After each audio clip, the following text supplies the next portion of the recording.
Okay, so great to come and speak to you today. Thank you for the introduction. So to stay with yesterday's court theme, I did prepare a statement but it is digital, yes. Or I could just tell you that basically I need notes because otherwise I might end up talking about how I use my device to buy shoes. My name is actually Mobile Mardien since yesterday. And I work for Kantar, where I head up a digital incubation department where we refine, develop and scale digital and mobile capabilities to support the effective deployment of research in these new areas. So we really focus on new opportunities that these areas open up for research, considering new and different ways of gleaning insights from different sources of data. And always ensuring that our suite of capabilities remains at the leading edge of our industry. So in short, we do not create the actual products, we create the tools. So my day-to-day role at Kantar is not so much that of a researcher, but it is really to explore and to understand new digital capabilities and trends, such as the mobile device out there in the market. And it's really to think about how we can apply these to market research to not only make our data richer, but also make research much more engaging for our respondents. And so the most important factor to consider here is not merely to understand what the main key players in the industry are doing, but really what our consumers, our respondents are doing and how they are doing it. How are they using these capabilities and features that the mobile device now offers, such as photo and video capture? And how are these capabilities enriching people's lives? How can we apply these to market research? And how can we better connect with consumers? So it's all about engaging with consumers on their terms whilst answering our clients' business needs, as my colleague Tim Kelsall put it so beautifully yesterday. So we know mobile's big. I don't need to tell you that. It's why we're all here today. The mobile device is clearly an extension of ourselves, and we use it for everything. And so features such as photo and video capture and barcode scanning, they're not new, and consumers have been using them for years.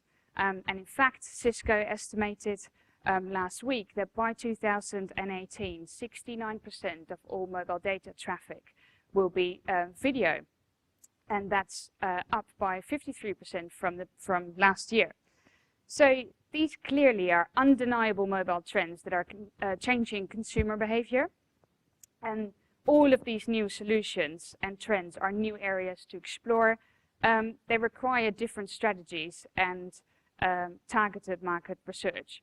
So photo and video upload are a popular feature in our app surveys among panelists, and you've heard it yesterday, capturing in the moment snapshots of what they are consuming or experiencing. And for the market research industry and our clients, they really provide valuable insight into people's lives, as Swami just talked us through as well. It allows us to understand the surroundings a product is consumed in, or the context that, or noise surrounding brand and ad exposure. And it provides a little bit more insight into the yellow brick road to purchase, for example, allowing us to see whether the path really is yellow. Proving the point that a picture really does say more than 1,000 words. I realized I should have just shown images instead of using words today, but there you go. Note for next time. So we saw Miguel from Confirm It yesterday share some figures on the number of images shared on a typical mobile diary survey, and those high numbers really reflect our reality as well. And in fact, photo upload across mobile surveys and other methodologies, which I'll talk a little bit more about later, is so popular that it actually caused a little bit of a panic among our researchers and operational staff. The sheer volume of images and the pressure to provide nearer real-time and visualized insight was so high that we understood that we were at risk of being overwhelmed by an avalanche of images, and we really needed to do something about it. So we applied code 3, orange there, and we decided to proceed with caution and only let the experts at it, and build some super skills, as we talked about yesterday, as well as some tools to really help us not only deal with this, but to sort of take this challenge and turn it into an opportunity to provide faster reporting and with visual impact, allowing our clients to really understand a little bit more about the why. We talked a lot about how we do research over the last day or so, and I'm going to be talking a little bit about how we do things at the back end that helps visualize insight and provides this quickly and efficiently to clients. Introducing recognology then. So those of you that were here last year may realize that I accidentally made up the word by merging two words together, which was recognition technology. See, I can say the two words separately. So the term really stuck actually, and we decided to just go with it. And now it's the term that we use to describe the technology behind all recognition. I nearly said it again there. Whether it be audio or visual or facial. So recognology is really key in storing, processing and analyzing images and video that the respondents share with us through their mobile device. It allows us to quickly recognize, code and analyze these images and understand more about what's in the images that are of value to the client in an automated and near real-time and visual fashion. So I'll talk you through the workings of recognology through the work of some case studies. So through these case studies, we really wanted to be able to quickly code thousands of images per survey, and not only look at mobile surveys, but also looking at other upcoming methodologies, such as taking stills from video uploads, images from live bloggers, and wearable cameras, such as Google Glass, which we'll hear more about later as well today. And bearing in mind that with the rising interest in mobile social media, we could potentially apply a recognology to images from social media websites. A camera, however deployed, really allows us to see what the consumer sees. So we've let our recognology loose on a few different projects, and one of the first, and I think one of the most obvious ones, is the mobile diary survey.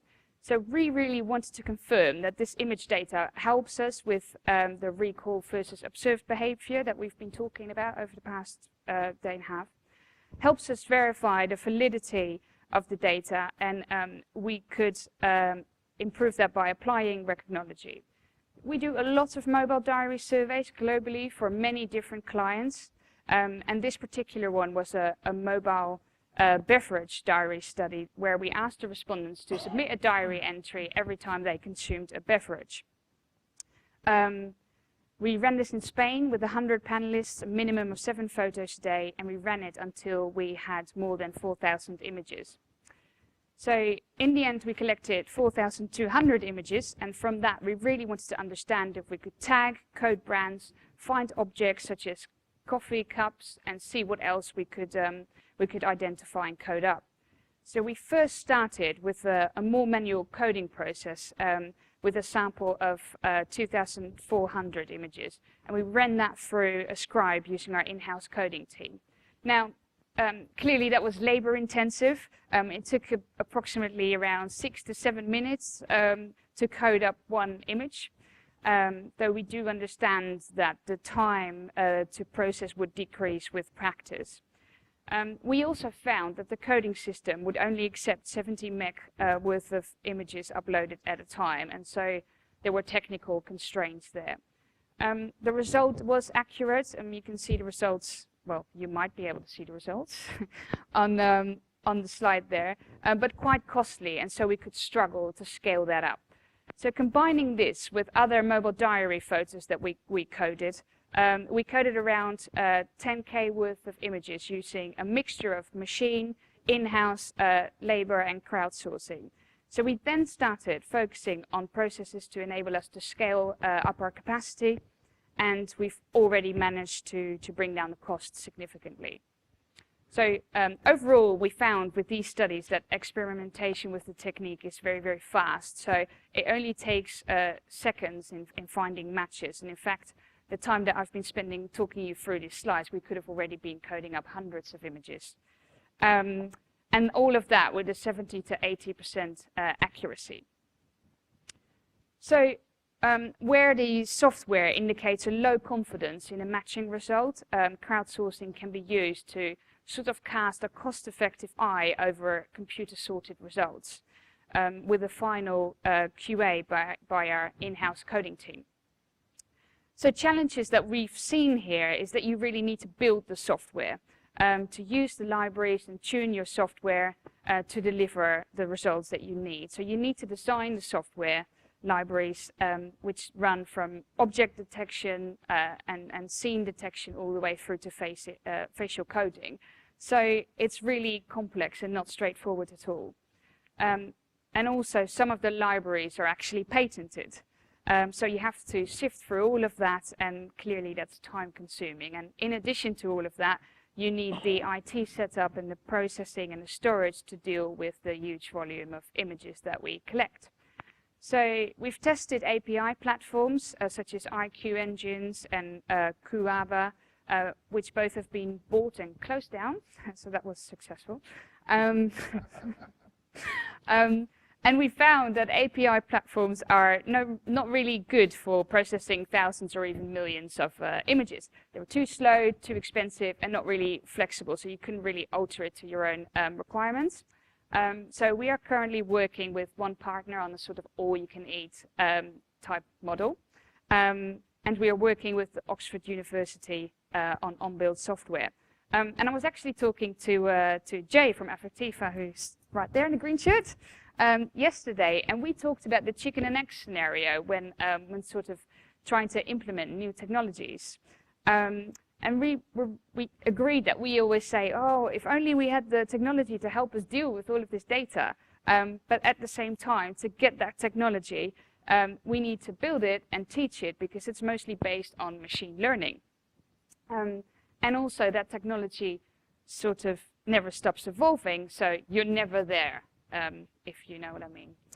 So where the software indicates a low confidence in a matching result, a crowdsourcing can be used to cast a cost-effective eye over computer-sorted results. So with a final quality assurance by our in-house coding team, that really helps. So what we deploy and offer is sort of a suite of recognology. So automated coding, crowd coding, plus a QA center. So we use automated coding to eliminate duplicates and dark and blurry images and so on. Automated coding platform really groups similar user images. The grouped images are then loaded to the crowdsourcing, and then we do a final in-house QA. Through all of this technology, we can recognize quite a lot of layers actually. So object, brand, product, whether there are people in the photo and how many people and so on, and we get location and timestamps with all of that as well. So what you see here are images uploaded for a WPP-wide campaign where WPP's The Store was collecting information from consumers around the globe to better understand the use and effectiveness of the theme of Christmas to advertising. And also what you can see here is that by importing your images into a pivot viewer tool, you can analyze your images much easier by displaying them per category and filtering them down on the relevant information, as you can see on the side there. So, for example, we can filter by gender, age, and location, which is all collected through a survey or location and timestamps as well. So it gets all of that information together. So a challenge that we saw with this particular study was that it was very difficult to auto-code some images due to the fact that their only common denominator really was Christmas. Now that sounds simple, but realize that Christmas applies to quite a lot of things, like really random Christmas trees built out of packages, or even just a tree somewhere in a shopping center, or as you can see there, a package just wrapped up with a bow. And so it really highlighted the fact that we are relying on machine learning here, and that the technology is not yet that evolved that it can auto-code literally everything. Also, to note here is that items like live blogs and Google Glass that I've mentioned earlier, that all initially seems very daunting, as you can end up with thousands of images, but by grouping images by time and similarity, like we've done here as well, it means you end up with smaller groups of images to analyze. Unfortunately, there is still around 10% of the images that we see that can be officially classed as utter rubbish. So, for instance, a study on bar drinking, I know that is a dangerous subject, would have more images that have been taken in the dark and clearly are too dark to use. So we did think that for some task we could take 3 or 4 photos in rapid succession to then pick one image that was good.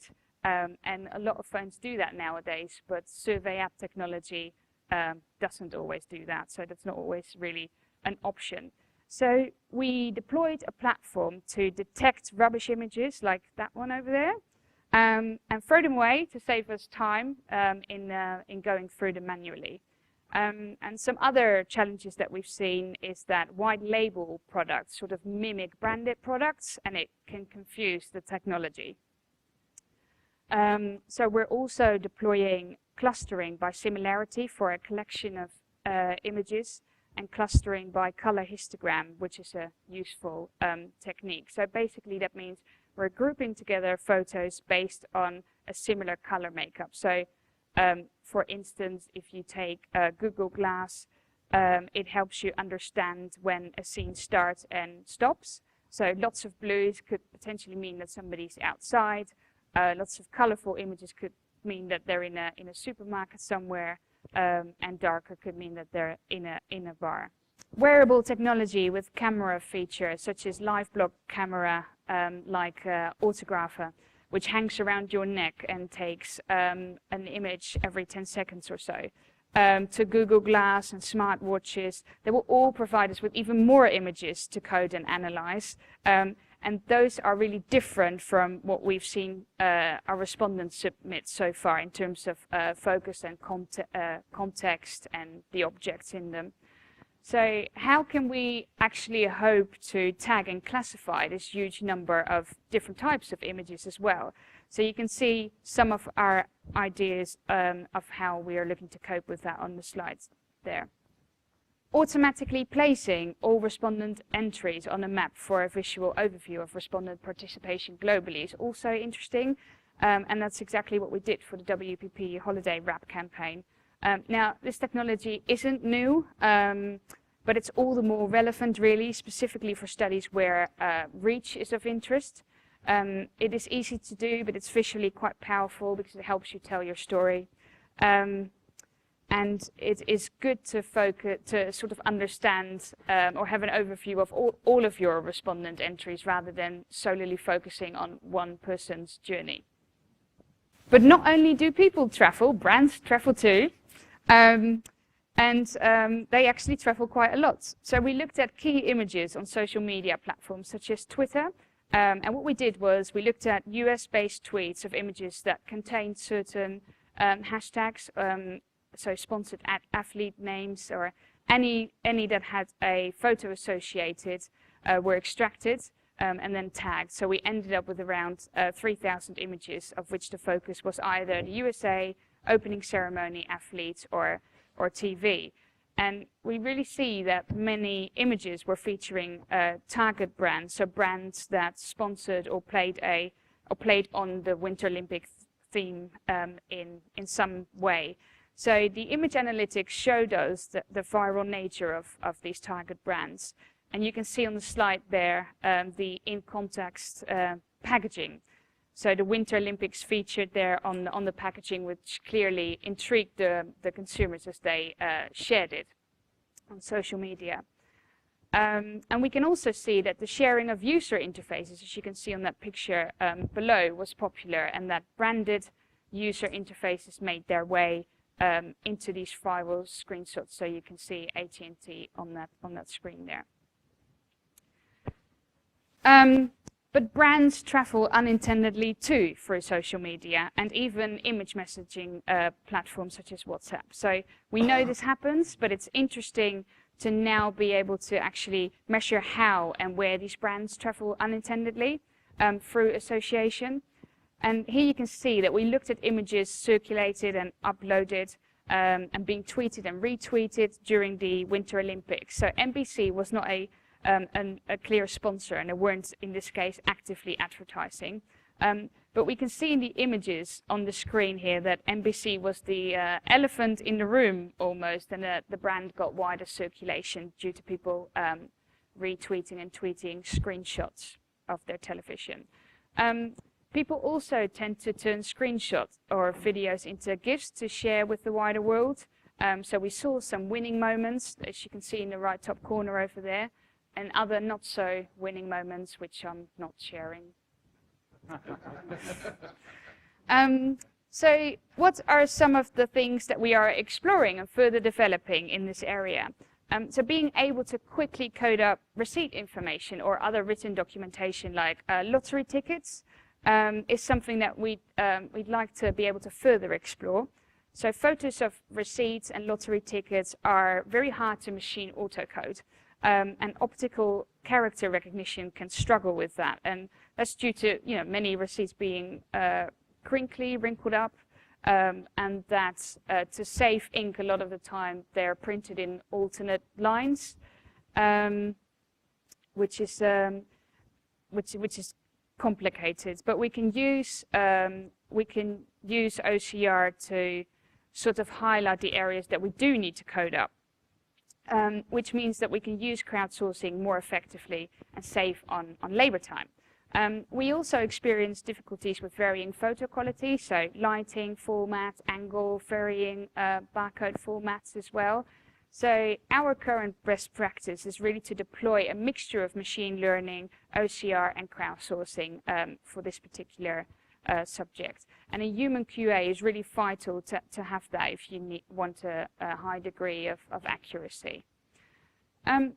We're also continuing to look at how people use wearable cameras and what this means for us, look at social media images and really further explore facial recognology, which is great, I guess, for selfies like we've seen at the Oscars the other day. But it's not so good if a face only makes up a really small portion of the photo.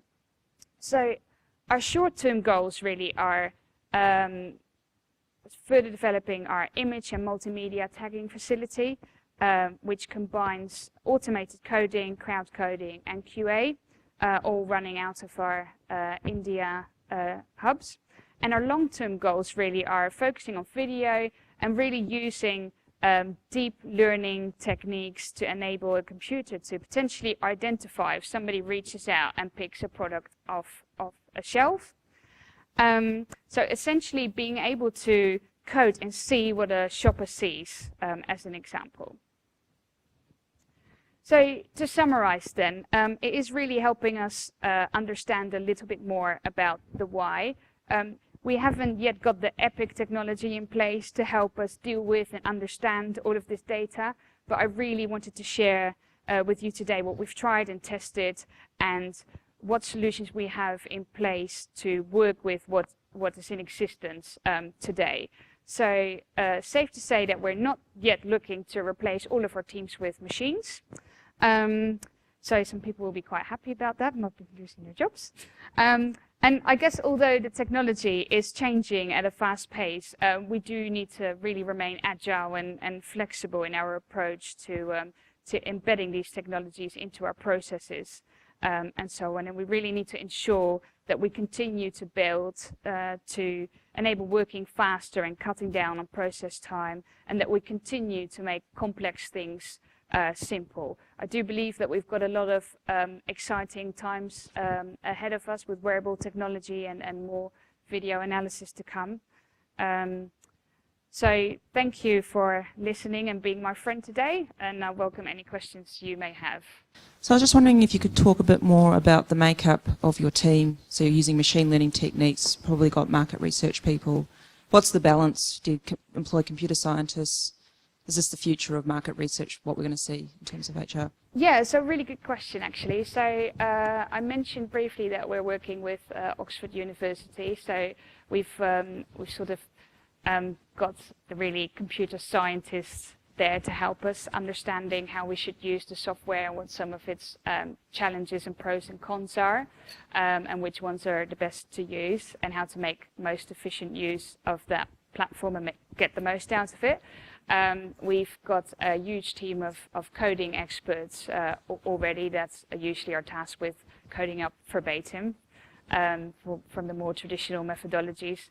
And what we're doing is getting them more involved in the additional items that need to be coded up, like images and other things. So definitely using the same skill set that we already have, but moving it into the more modern world, so to speak. I definitely see that as a huge growth area. And I think recently there's been a lot of talk about, are we having to replace our resources with machinery? And although machines can definitely help us get us to do things faster and a little bit more efficient and cheaper, we definitely still need our skilled people to really analyze the data and make sure that it's accurate.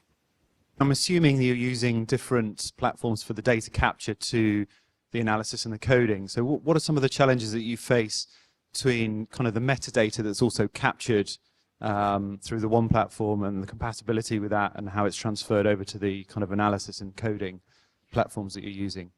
Images come in different formats and different shapes and sizes too.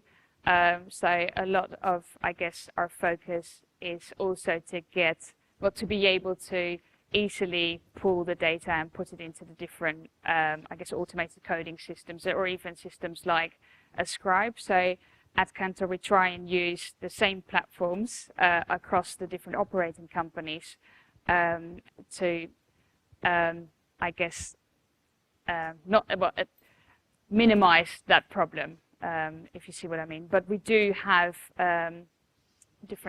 we do have an app platform, and we do use social media, which is completely different. So it's just trying to make the most out of it. But we do have that problem. It's not going to go away anytime soon.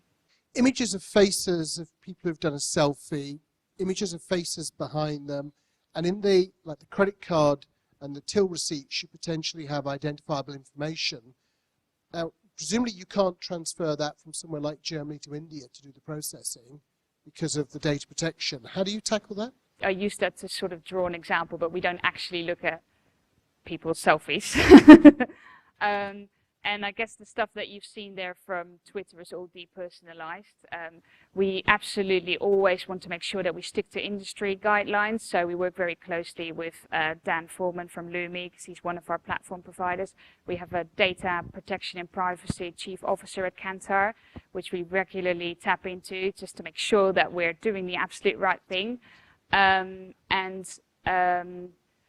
guess it is absolutely vital that we continuously keep ourselves up to date with the new regulations. And if we see something that's not clear in regulations, that we alert the industry bodies and say, look, we've never done this before. It's not anywhere in the guidelines. What do we do here? And explore that. Have you done any more work on image recognition of sponsorship content or branded content using this technology? And it clearly did, so it's something that we really want to further explore, and we'd be happy to partner with people on that. So if you'd like to do some further work with us, then please feel free to reach out to me. It's definitely a big area where I see lots of potential.